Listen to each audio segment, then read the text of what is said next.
Hello and welcome along to another episode of this FM20 story, The Head Coach with me, Daniel. It's season 15, episode 5, and today we're back for a game away at high-flying Leeds, who are just starting to fall away now under Slaven Bilic. And then we've got transfer deadline day. Our director of football gets the chance to decide what's happening. He's already made one big signing this window, he's already let a few leave the club, and there's loads of pre-agreed ones to leave this summer. So if we are here next season with Chelsea, there's going to be a big transition in the squad, that much we're certain of. We'll also take a look at our recent form and the action in the window so far. So there's plenty to get through here, as remarkably, with a game in hand, we're still 7 points top of the Premier League, and perhaps that's the biggest news today. Our form has drifted a little bit. You can see in the fixtures up there, we had a home defeat to Arsenal, but we're still up there at the top, and everyone else is having a poor season. No one else has got more than 2 points a game. And I mean, that's an average of, 76, 77 points looking at how United and City are doing. So it's there for the taking, really. And all we've got to do, realistically, is get to 80 points. So that this season might be done quite easily. So if you are looking forward to this one, please do put a thumbs up on the video, subscribe to the channel for daily FM20 content, and thank you as always for your incredible support. But we've got to look at one bit of the manager performance, which is becoming the running theme now down in the comments. The silverware criticism. They're still disappointed that the club looks well short of winning silverware. What more can I do at this point? I mean, we're top of the league by a mile. Yes, we went out the Carabao Cup. We're in the Europa League. We're in the FA Cup. I don't get it. We've done what we can. But let's have a look at the schedule first to see how we've been getting on. You're with me, of course, for disappointment away at United in the Carabao Cup after brilliance at home to Tottenham in the Premier League. And we followed it up and ended the year in incredible style. A 5-1 win away at Norwich. Gross at Serrano with a brace. Angerin and Will Miller. Again, late goals coming in that one too. A 3-1 win at home to Sheffield United. Henderson, Mendes and Rashford as we rotated quite a bit. And then a 6-1 win away at the same opponents. Abdullah with 2, Rashford with a pen, Miller with 2 and Yepes. Probably our most scintillating performance of the season. Then a 1-0 win at home to today's opponents Leeds, a Marcus Rashford penalty breaking down a very good defensive block. The same score against Championship opposition Crystal Palace in the FA Cup, Artur with the penalty on that occasion. A 2-0 win at Derby, Gross and Mendes with 1 in each half. A 5-2 win at home to Watford, Harper with 2, Angerin, Yepes and an own goal. A 2-2 draw away at Manchester United, Gross and Miller with our goals there, making amends for that horror tackle earlier in the season in the league. And then a 2-0 defeat at home to Arsenal. Erling Haaland got the second. But I want you to have a look at the stats here, because our strikers, you can see, all got terrible ratings. Look at those stats. Arsenal scored with both of their shots on target. Jude Bellingham got player of the match. He's obviously in the news this week for right and wrong reasons. Brilliant ones for him moving to Dortmund, but the Birmingham situation a bit bizarre. 26 shots, 10 on target for us, and could not score a goal. But we did bounce back in the FA Cup against League 1 QPR. Ansu Fati with a goal and Miller with a brace. So all looking good. We're in good shape. We're in the FA Cup 5th round against lower league opposition. We're in the Europa League 2nd knockout round. I didn't realise the changes that are occurring in that competition. So the teams that finish runner-up in the groups are playing the teams that come down from the Champions League. And the teams who win their groups are getting a bye to the 2nd knockout. So that seems like a good idea and gives us 2 less games to play. So very good on that front. But there's 2 big games to be played today, and then transfer deadline day will consume us. So we're going to get into the game in a moment, but I've just got to show you the one new signing we've got, and potentially a couple of others coming in. And the ones that have pre-agreed to leave is of course not a problem for now, but means a lot of regeneration next summer. So it looks like the youngster Alan Woodman, who we've used a bit in the Europa League, is going. We've also got Ortega and Vinagre, both left backs, agreeing to leave in the summer. One to Barcelona, one to Juventus. We've got the left winger coming from Bordeaux, who we've mentioned before. And now there's an offer made for Club Brugge's Alan Malga. And he's worth up to 10.25 million. He's 17 years old, he's a Belgian attacking midfielder, and he looks excellent. So I'd really like to have him here next year, but we'll wait and see what happens. In terms of the transfer history, 1 big in and probably paying over the odds, as is classic in January. And in terms of outs, 1 big out as well. James Baker, the young centre-half who played in the Europa League, was in the under-23s, had 2-star ability, 2.5 potential. He's gone to Bournemouth for £12 million. He's a good centre-half and good Premier League level, and he would never have been more than a backup here. So probably good money, you could argue, but in terms of the homegrown quota, it doesn't really help. 12.75 million for him. and he's been replaced with Mazzino. Not to be confused with the Mazzino we've got at Dorking Wanderers, the flying Brazilian left back. This is a defensive Brazilian right back who can also play centre half. He's been on international duty, so we haven't had him available yet. But at 21 years of age, he's worth 34 million, 2.5 star ability, 3.5 potential. In terms of ability at the moment, probably not much better than Baker was. But long term, he will be a very good player. He's got good attributes, he's very defensive minded, and I think he's going to be a solid pro for us. He's good on the ball as well, so if we need him at centre half in Europe, he can do that. But he can't really jump and he's very short, so they're the two things we do have to bear in mind. But a 4.5-year deal for him, a relatively small wage by our standards. And to be honest, it's a pretty good signing, despite it being a bit more than we would have liked to have paid. So let's go and get into the game today. Mazzino could well be making his debut for this one. He might be on the bench if nothing else. We'll bring Serrano back into the 11. In fact, we've got to do the whole 11 because the FA Cup tie was at the weekend. So let me quickly go and pick the team and we'll be back in a moment to get into it. So here we go then. The only change on our normal first 11 is that Ansu Fati made his first appearance back from injury in the FA Cup at the weekend. He's a little bit tired, so we're going to put him on the bench.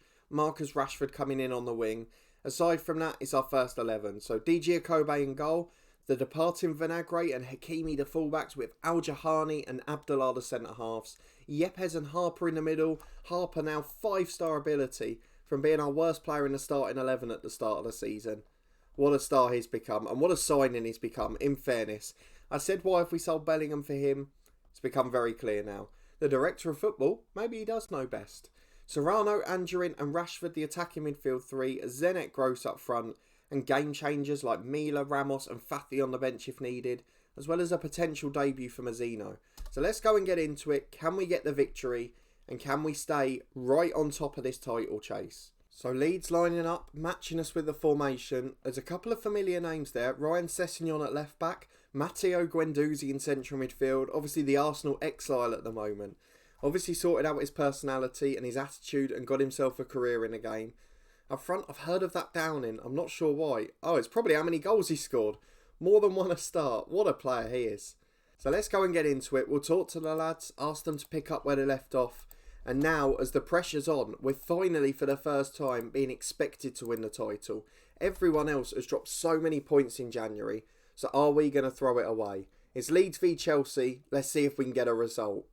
As we've got our first corner and outswinging from Rashford, I've just noticed something else. It's headed over by Gross, but on the bench for Leeds is Robbie Stockford, and I'm pretty sure we had him on loan at Charlton. We did, and he didn't really get a game because of injury after we left the club. But it was that season where we got sacked near the start. He was there. I remember him playing. He was a really good pro. So nice to see a familiar face. I'm sure we'll go and shake hands. But otherwise, a pretty poor start to this game. It's 0-0 and there's not really been many chances. And we've now got an injury to Serrano. Just what we wanted, isn't it? So how on earth do we deal with this? Do we go Will Mila out on the right wing? He's got the attributes to be a winger. I've not actually tried him out there. But he's the best option of what I've got on the bench, so let's go for it. Will Mila on the right wing. We're going to demand more from the lads because the performance has been poor. And we are just levelling up the stats now as DJ Kobe takes the goal kick. Into Abdullah and now Al Jahani. We're getting used to playing out from the back now. It's scaring me slightly less each time, but there is still the potential for disaster. Abdullah the midfielder playing out from the back, obviously covering a centre half for us, and eventually we switch, go long to Gross. His shot's blocked, but he'll get there again, out by the left corner flag. Tries to take on two, but loses in the challenge. And to be honest, that wasn't really a highlight worth seeing. But with 10 to the break, that shows how poor this game's been. As Charlton, our former side, are drawing their match too, we've got a free kick on the right, Rashford in, Mila heads in off the right wing, gets in the box for the free kick, and scores a beauty. An assist for Rashford, a header for Mila, and Chelsea, despite a poor performance, nicked the lead before half-time. Would you dare say the performance of champions? At half-time with an injury, with a goal for the makeshift right winger, we're going to ask the lads to prove a point. And if we can win this 1-0, I'll probably, for the first time this season, believe we are going to be champions. And in our first season at Chelsea, that's some achievement. It means we can fast track next season, focusing on the Champions League, focus on Europe. And if we could win this, maybe the FA Cup or the Europa League as well, oh, it'd be incredible. But let's not get carried away. If we concede here, we're probably not favourites for the title again. Guendouzi out to Anderson on the right. Overlapping is the fullback Costa. There's a man getting out to him, but it's delivered to Downing. Van Loon brings it down, and Downing does what he does in every single game. He puts the ball in the net, and after an hour, it's 1-1, and we got excited far too soon. We are going to make the other changes. Vinagre really struggling and on a yellow, and then Angerin in the number 10 not doing well either. So we'll bring Ramos on for him, and that's going to be our 11 for the rest of the game. Can we get the victory, or will it be a draw, which isn't really a disaster, but it just means that we're not running away with it at the top. There's only really United and City who can catch us now, but Leeds are bringing it out again, and defeat is not what we need. Mila's nicked it though, right on the edge of the box, into the right hand side, goes alone, had 3 in there, tried to go alone. Rashford tries to cross on the rebound, that's blocked for a corner. But this is turning into some onslaught at the end. Rashford will deliver the in-swinging delivery. Out from Romero to Yepes.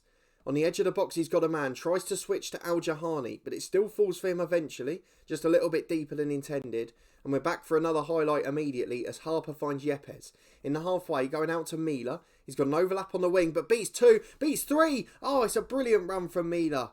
His shot's at Henrique who tips it wide for a corner. And Rashford will deliver again. From that right hand side, an out swinging delivery. Abdullah's there and he wins the header, but it's into the arms of Henrique. And with 10 to go, it's still all level here. Are we going to be able to nick one? We've certainly dominated the second half, but it doesn't look like there's a goal incoming. So we're going to go attacking. We're going to demand more again, but it's going to finish a 1-1 draw. Leeds 1, Chelsea 1. A good result, a good performance, but not quite enough. We go 8 points clear in the Premier League, but with the other teams coming back into form after their difficult spell, and with a tough run of fixtures coming up for us in March, is that going to be enough? I guess the fact we've got to worry about a title race is probably a delightful fact in itself. So confirmation, 8 points clear at the top of the league, but you can see United are starting to find form now, so that could make things difficult. But we've got more pressing issues now. We've got Serrano out for 2 months, so the last day of the transfer window might be busy. We've already loaned out Waters, of course, who would have been the natural replacement. So let's go through that press conference, second option every time. And we'll be back tomorrow for deadline day, and any news our director of football brings us. Let's hope there's some magic. First news of the day, and it might be the only news because I've just looked at the budget and there's a bit of disappointment. So an offer has been accepted for Ben Godfrey, and he is going back to Norwich where his Premier League journey started. Of course came through at York before that, but what a player he's been for us. He's been a brilliant Chelsea servant. They're getting $4 million for him. He's out of contract. He was transfer listed by request. He's halved his wage because he's getting paid 50 here and 60 there, and he was on 200. So there's a bit of money in the kitty for a loan, perhaps if Chelsea want to go down that route. But 164 league appearances, 5 goals for Chelsea. A brilliant servant and a brilliant footballer. At 34, another one of the older ones off. And that means our budgets. 4 million in the transfer budget, 188 in the wage budget.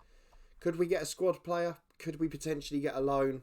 Unfortunately, it's not up to us, so let's wait and see. Well, we've got a transfer story leaked about a player coming in. Please. I mean, it's Melvin Wilkes, who is the director of football, so it must be a senior player. Let's have a look at him.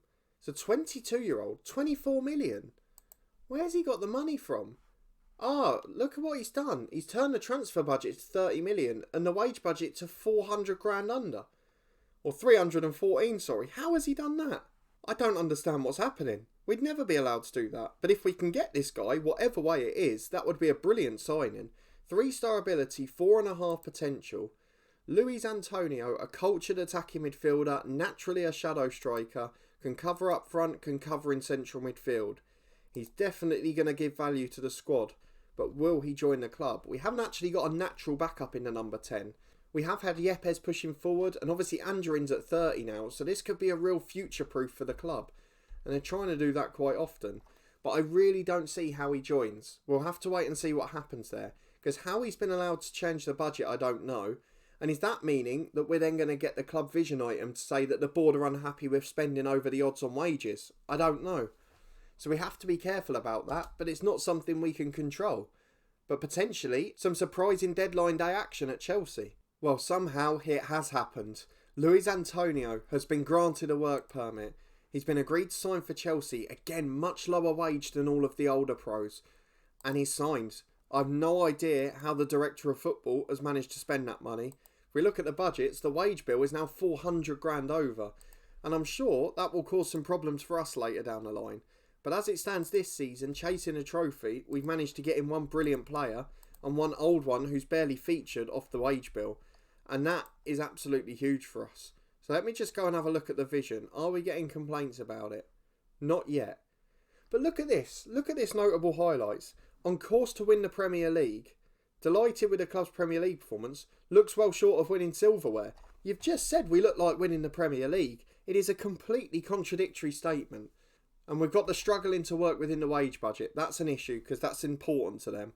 But we're not in charge of that. And that's what's got to be reflected in game. Only a few hours to go. I don't think there'll be any more news. But let's just see if there is. So transfer deadline day is over. We still have the fourth biggest wage spend in the league, but much below the Manchester clubs and below Liverpool as well, who are miles off the pace. Manchester City bought a centre-half for £124 million. United bought a striker for 88. I mean, that centre-half isn't that good. The striker, Cancilla, he's not that good either, and he's 28. I tell you what, our director of football is better than we're giving him credit for. So to very quickly round up the day, two big signings from the transfer window. The first one was done before deadline day. Mazzino, the right back. The central attacking midfielder, Luis Antonio, though, that was a deadline day signing. They're both young, they're both Brazilian, and they're both earning a lower wage. So for the future of this club, that is a real positive sign. A combined 55 million. We got 12.75 for Baker, the young centre-half, who wasn't really going to make it. And we got 4 million for Ben Godfrey, plus 150 grand off the wages, and that will turn to 200 at the end of this season. So I'm really pleased with how that's gone. I've no idea how he's done it, and the repercussions on the wage bill will be big for me. But if we win the Premier League, all will be forgiven. We are just 13 games away. We are also just 7 away from winning the Europa League, and potentially 4 away from winning the FA Cup. So things looking remarkable at the moment. No one expected us to be here. I did not think we'd be 8 points clear at the top of the league. I didn't even think we'd be top. And now unless United and City put together a remarkable run and we completely collapse, we should be Premier League champions. It's certainly in our hands. We've still got Manchester City to play, of course, so we could drop 3 points against them. And the last 2 games of the season include a trip at home to Liverpool. There's some tough games coming up. But for me, I think we'll come back at some point in March. We've got Tottenham and Leicester in 2 difficult league games. We've got the Europa League last 16, the FA Cup 5th round. There's all sorts going on, so it'll be a crucial time to be back.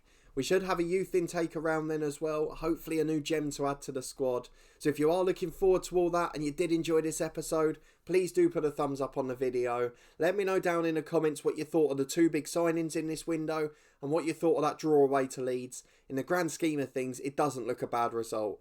I worry for the summer with a lot of the older players agreeing to leave, but I'm sure, based on this window, the director of football's got it all in hand. If we can win the Premier League this season, the focus goes to Europe, and then it probably will be the last move of our career. If not, we'll head over to Spain or one of the super clubs to try and get that Champions League medal.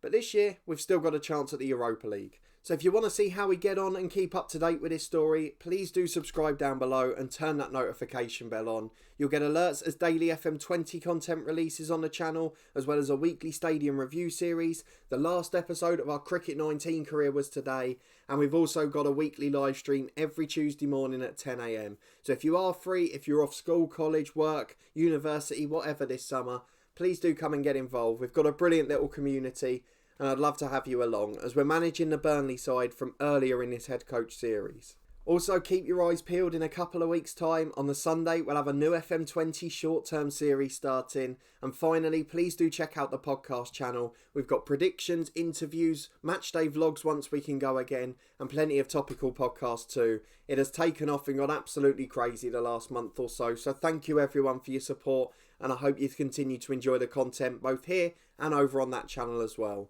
But a big thanks for watching and your continued support as always. I really do appreciate it. And I hope to see you next time for another big episode as we try to stay on track to win the treble. 3 big competitions to go.